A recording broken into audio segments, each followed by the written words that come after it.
Hello students, in our last class we were discussing about electric field. Electric field में हमने क्या क्या पढ़ लिया है।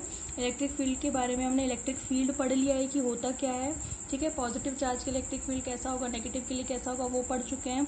हम पढ़ चुके हैं electric field due to a charge, मतलब एक सिंगल चार्ज की वजह से इलेक्ट्रिक फील्ड किसी पर्टिकुलर पॉइंट पी पर कितना होगा, इसके बारे में डिस्कस कर चुके हैं। We had already discussed about अगर बहुत सारे चार्जेस हों Q1, Q2, Q3, तो उनकी वजह से किसी पॉइंट पी पर कितना होगा, यानी कि सुपरपोजिशन प्रिंसिपल भी पढ़ चुके हैं रिगार्डिंग इलेक्ट्रिक फील्ड, ठीक है। इसके बाद हम इसके अकॉर्डिंग हम एक न्यूमेरिकल भी कर चुके हैं एक्चुअली, जो लास्ट वीडियो थी उसमें।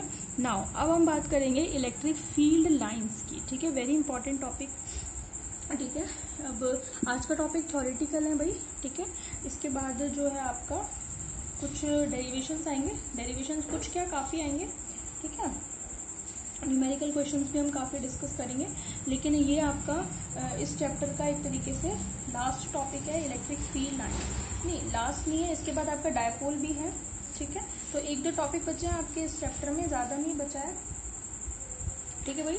और इसके बाद हम कुछ इसके न्यूमेरिकल डिस्कस करेंगे। तो आज का टॉपिक हमारा कंप्लीटली थ्योरेटिकल है। तो सबसे पहले हम समझेंगे कि इलेक्ट्रिक फील्ड लाइंस होती क्या है, ठीक है भाई। इलेक्ट्रिक फील्ड लाइंस जो होती हैं एक्चुअली, जैसे सपोज करो आपके पास एक कर्व है, ठीक है, और यहाँ पे कोई चार्ज रखा हुआ है।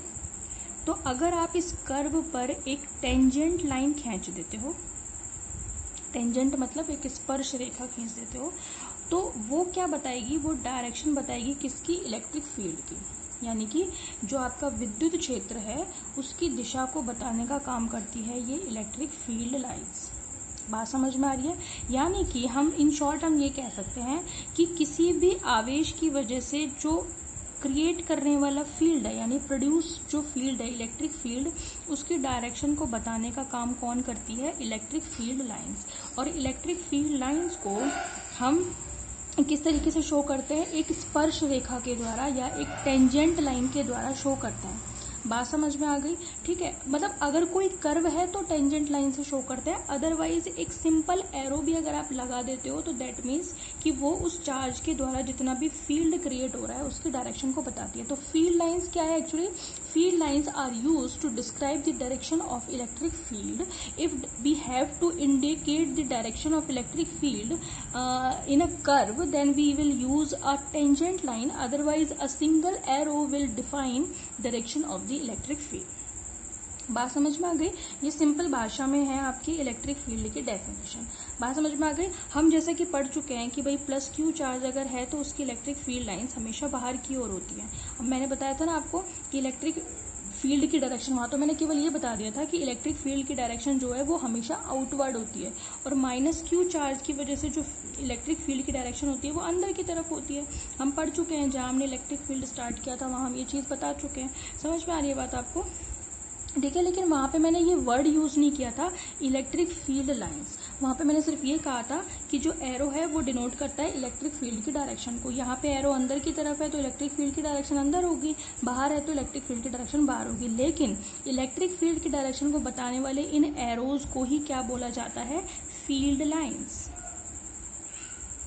बात समझ में आ रही है आपको, ठीक है, सिंपल लैंग्वेज में। दूसरी बात ये है कि ये जो फील्ड लाइन्स हैं एक्चुअली, इनको माइकल फेराडे ने खोजा था। मतलब ये concept of electric field line जो है वो माइकल फेराडे ने खोजा था, और उन्होंने जब इसको खोजा था तो उन्होंने इसको फोर्स लाइन कहा था, ठीक है। मतलब वो ये कहना चाह रहे थे कि जब कोई चार्ज है जो फील्ड क्रिएट करता है तो इलेक्ट्रिक फील्ड के साथ साथ इलेक्ट्रिक फोर्स भी क्रिएट होगा, तो ये फोर्स की डायरेक्शन होगी उनके हिसाब से। लेकिन सुटेबली जो बाकी सारे साइंटिस्ट ने एक्सेप्ट किया, वो फोर्स लाइन की बजाय इनको फील्ड लाइन ही कहना ज़्यादा सही समझा। इसलिए हम फोर्स लाइन की बजाय हम क्या यूज़ करेंगे, इलेक्ट्रिक फील्ड की डायरेक्शन को दिखाने वाली इन लाइन्स को क्या बोलेंगे, हम फील्ड लाइन्स बोलेंगे।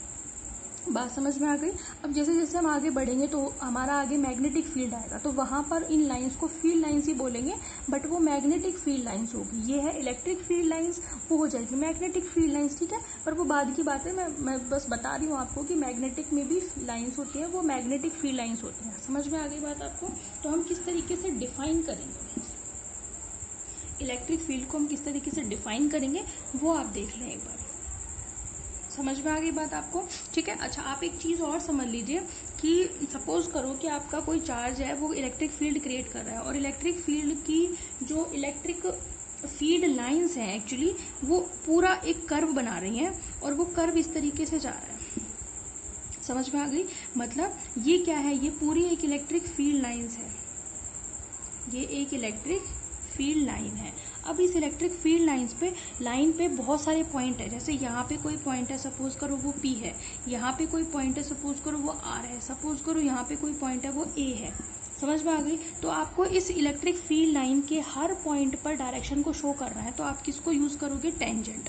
आप हर पॉइंट पर एक टेंजेंट मतलब स्पर्श रेखा बता दो, तो वो डायरेक्शन को बताएगा। ठीक है। तो यहाँ पर ये जो P पॉइंट है वो किसको बता रहा है? ये बता रहा है इलेक्ट्रिक फील्ड एट P।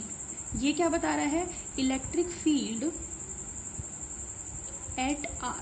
ये क्या बता रहा है? Electric field at A point. समझ में आ गई? तो इस इलेक्ट्रिक फील्ड लाइंस पे जितने भी पॉइंट हैं उन सभी पर अगर आप इलेक्ट्रिक फील्ड की डायरेक्शन को शो करना चाहते हो तो आप किसका यूज करोगे? इलेक्ट्रिक फील्ड लाइन को एक टेंजेंट की फॉर्म में यूज करोगे। अदरवाइज कोई सिंगल चार्ज रखा हुआ है तो एक सिंगल एरो भी डायरेक्शन को बता देगा, वो मैं आपको बता चुकी हूँ। समझ में आ गई बात आपको? तो आप किस तरीके से डेफिनेशन क्या देंगे आप इसकी, वो देखें आप।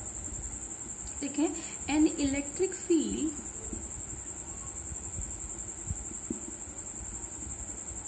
an electric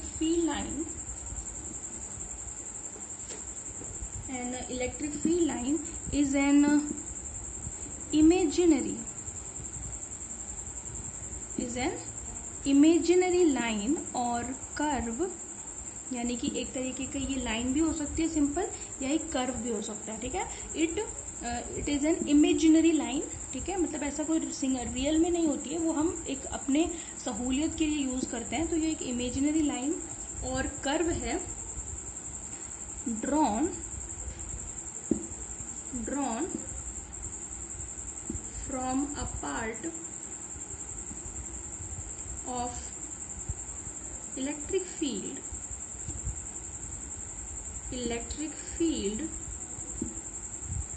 such that tangent to it, मतलब स्पर्शीय, tangent to it gives the direction of electric field at that point। समझ में आ गई?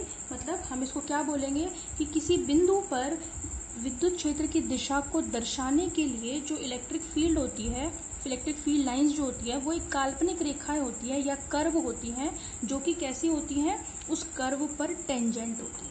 समझ में आ गई? तो क्या हो गया? An electric field line is an imaginary line और curve drawn from a part of electric field. ये देखो ना, इस पार्ट पे मैंने इलेक्ट्रिक फील्ड पर लाइंस खींची है, that tangent to it gives the direction of electric field. समझ में आ गई? तो इसको समझाने के लिए आप कैसे बता सकते हो, ये वाला कर्व बना दीजिए आप, है ना। सपोज करो इलेक्ट्रिक फील्ड इस तरीके से जा रहा है, तो ये तो है मेरी इलेक्ट्रिक फील्ड लाइन। मुझे इसके किसी भी बिंदु पर इलेक्ट्रिक फील्ड दर्शाना है, सपोज करो P पर, तो हम एक डायरेक्शन स्पर्श रेखा खींचेंगे, ऐसे ही एक स्पर्श रेखा यहाँ खींचेंगे। ठीक है। तो ये P पॉइंट है, ये R पॉइंट है, ये क्या बताएगा? This is electric field at P point, और ये क्या है? Electric field at R। बात समझ में आ गई? तो ये जो मेरा डायग्राम है, ये डेफिनेशन ही है। समझ में आ गई? तो बेसिकली इलेक्ट्रिक फील्ड लाइंस किस लिए यूज होती हैं? इलेक्ट्रिक फील्ड की डायरेक्शन को शो करने के लिए। समझ में आ गई आपको? और अगर इलेक्ट्रिक फील्ड लाइंस एक कर्व की फॉर्म में है तो वहां किसी भी बिंदु पर इलेक्ट्रिक फील्ड की डायरेक्शन को दिखाने के लिए हम क्या यूज करते हैं? टेंजेंट लाइन को यूज करते हैं। ठीक है। अब आप ये देखिए कि हम कुछ फैक्ट्स पढ़ेंगे अबाउट इलेक्ट्रिक फील्ड लाइंस। ठीक है। तो एक तरीके से जनरल प्रॉपर्टीज हैं। ठीक है। तो आप देखें, general properties of electric field lines. समझ में आ रही है बात? तो क्या क्या प्रॉपर्टीज फॉलो करती हैं इलेक्ट्रिक फील्ड लाइंस, उनके बारे में हम डिस्कस करेंगे। नंबर 1, पहली बात तो ये है कि इलेक्ट्रिक फील्ड लाइंस जो होती हैं वो पॉजिटिव चार्ज से शुरू होती हैं और ख़त्म कहाँ होती है? नेगेटिव चार्ज पर। ठीक है भाई, जैसे कि हम जानते हैं, इस चीज़ को मैं समझा रही हूँ आपको पहले। वो देखिए, प्लस क्यू चार्ज है और ये आपका माइनस क्यू चार्ज है। समझ में आ रही है बात? मैंने अभी क्या बोला? मैंने बोला कि प्लस क्यू चार्ज से इलेक्ट्रिक फील्ड लाइंस हमेशा शुरू होती हैं और माइनस क्यू चार्ज पर ख़त्म होती हैं, यही बोला मैंने। ठीक है, अब सपोज करो आपके पास माइनस क्यू चार्ज नहीं है, सिंगल प्लस क्यू चार्ज ही है। तो प्लस क्यू चार्ज की वजह से जो फील्ड होता है, मतलब इलेक्ट्रिक फील्ड की जो डायरेक्शन होती है, वो हम जानते हैं कि हमेशा बाहर की तरफ होती है। ठीक है, यानी कि इससे फील्ड लाइंस जो है वो बाहर, तो मैं तो पहले से ही कह रही हूँ कि प्लस क्यू चार्ज से जो फील्ड लाइंस होंगी वो हमेशा शुरू होंगी, तो इससे तो शुरू हो रही हैं। ठीक है, माइनस क्यू चार्ज पर मैं क्या कहूँ? खत्म हो रही है। यानी कि हम जानते हैं कि माइनस क्यू चार्ज पर इलेक्ट्रिक फील्ड की डायरेक्शन अंदर की तरफ होती है। समझ में आ रही है? अब और दिखा दो आप चाहो तो लाइन, भाई इससे तो शुरू हो रही है मतलब बीच में कुछ ना कुछ आपका क्या है? सोर्स है। भाई सोर्स से तो चीज़ें निकलना शुरू होती है, शुरू हो रही है, दैट मीन्स कि बीच में कोई सोर्स है। तो प्लस क्यू चार्ज से तो फील्ड लाइंस निकलती हैं और ख़त्म कहाँ होती है? माइनस क्यू चार्ज पर। इसमें क्या होगी? हम पहले से ही कह रहे हैं कि माइनस क्यू चार्ज पर जो फील्ड होता है वो अंदर की तरफ होता है। अब प्लस क्यू चार्ज से अगर, अब देखो, केवल प्लस क्यू चार्ज है तो फील्ड लाइंस बाहर की तरफ। हम पहले से ही जानते हैं कि प्लस क्यू चार्ज की वजह से इलेक्ट्रिक फील्ड हमेशा बाहर की तरफ होता है। ठीक है, अब इसको भूल जाओ, इसको याद रखो। इसमें हम जानते हैं कि नेगेटिव चार्ज जब होगा तो उस केस में जो फील्ड लाइंस होंगी वो सारी अंदर की तरफ जाती है, हम पहले से ही जानते हैं। ठीक है, अब सिस्टम को कंसीडर करो कि अब प्लस क्यू भी है और माइनस क्यू भी है। तो अब प्लस क्यू से तो फील्ड लाइंस निकलेंगी और ख़त्म कहाँ होंगी? माइनस पर। क्या ये दोनों रूल्स फॉलो नहीं होते?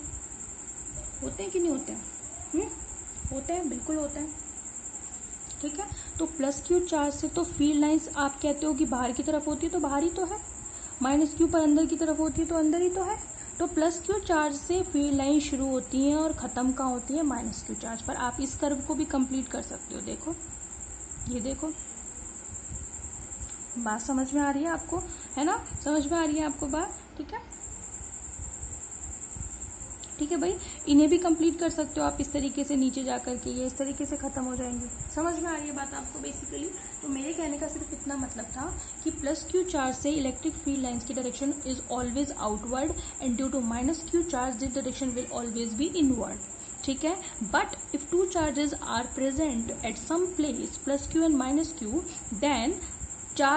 then electric field lines will start from plus q charge and terminate towards the negative charge। समझ में आ गई बात? अब जो डायग्राम में दिख रहा है, जो मैंने समझाया है, उसको बस हम लिख देंगे। समझ में आ गई बात? तो अब क्या लिखेंगे? The electric field lines always begin from positive charge and terminates at negative charge। वो हमें दिख ही रहा है। ठीक है, फिर आप क्या कहेंगे? The electric field lines due to single positive charge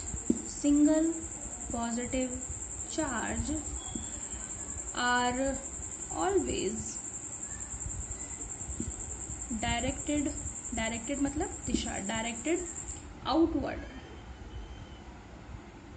and due to single negative charge are always directed inward. समझ में आ रही है बात आपको? ठीक है, इनवर्ड, INWARD।